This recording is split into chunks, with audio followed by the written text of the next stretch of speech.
Unang pagpapahayag tungkol sa kamatayan at muling pagkabuhay ni Jesus.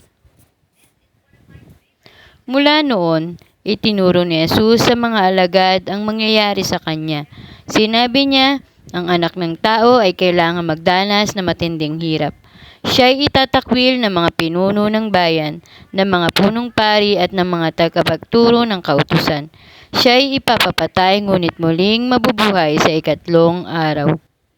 Malinaw na sinabi niya ito sa kanila at dahil dito dinala niya si Pedro sa isang tabi at pinagsabihan.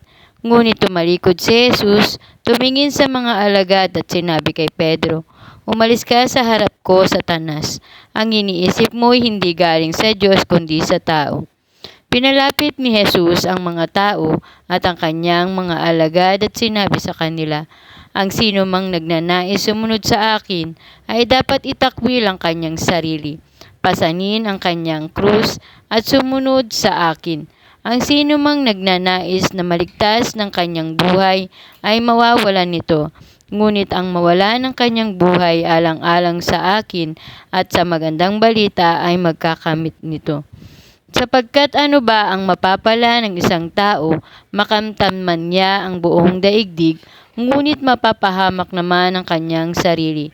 Ano ba ang maibabayad ng isang tao para mabawi niya ang kanyang buhay? Kapag ikinahiya ninyo ako at ang aking mga salita sa harap ng mga taksil at makasalanang mga tao sa panahong ito, ikakahiya rin kayo ng anak ng tao pagparito niya sa taglay ang dakilang kapangyarihan ng kanyang ama at kasama ang mga banal na anghel."